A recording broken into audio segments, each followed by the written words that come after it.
Overnight in Ukraine, a major victory for the Ukrainian Navy, seriously damaging a Russian warship with a naval drone at the Black Sea Navy base.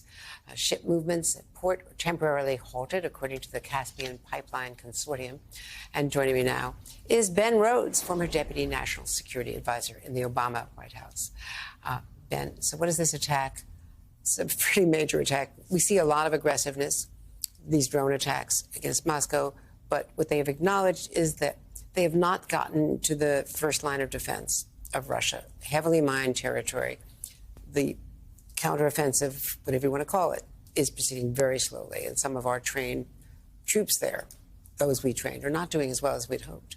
Yeah, no, I think that you have to see this attack in that light. What we've seen is, as the Ukrainians have had some trouble pushing back that front line that is so heavily mined and so heavily fortified by the Russians, they've gotten more aggressive and more brazen with these types of drone attacks. You've seen more cross-border attacks into Russia. You've seen attacks on, in this case, the Russian fleet in the Black Sea. And I think we're going to see more Ukrainian efforts behind that front line to bring the war to Russia, particularly as they're getting stalled in the counteroffensive. So this is a big victory for the Ukrainians, but also speaks to some escalation risk and kind of a volatile new period of the war. And to try to further embarrass Vladimir Putin personally, because of any perceived weakness after the mini rebellion by the Wagner Group.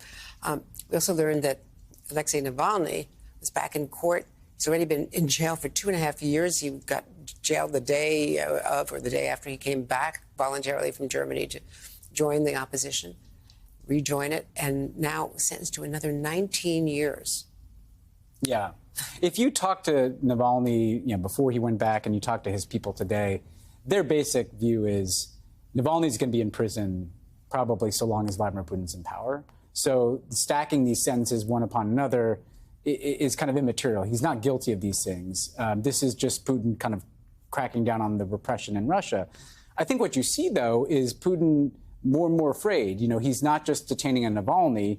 He recently detained a far-right critic of his. He's feeling heat from Prigozhin. He's feeling heat from far-right nationalists. And he, of course, wants to keep people like Alexei Navalny locked up. So again, phase of the war we're in, you see a more and more totalitarian Russia exemplified by the treatment of Navalny. You see more aggressive Ukraine striking into Russia.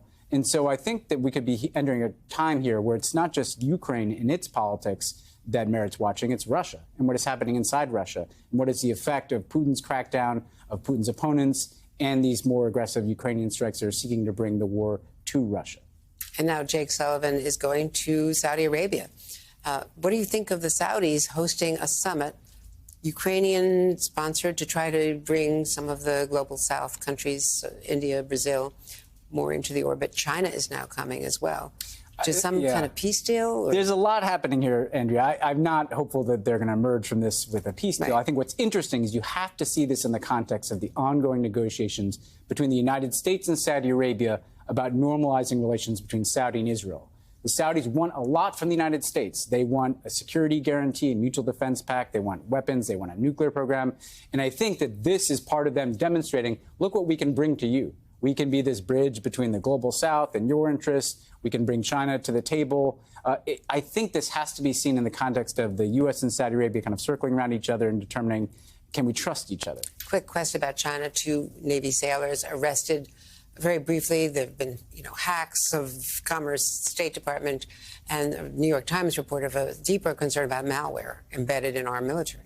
And if you look at the arrests, these were people that were passing naval secrets, right? Navy exercises, the nature of our ships, the nature of our bases. That is China seeking to get information in anticipation of a potential conflict. And the same thing is true with the malware. This is China really going much more aggressively at trying to prepare for a potential military contingency with the United States, which is, of course, alarming. And Taiwan. Mm-hmm. Ben Rhodes, it's great to see you. The world isn't getting any safer. Take care, my friend. Thanks, Thank you.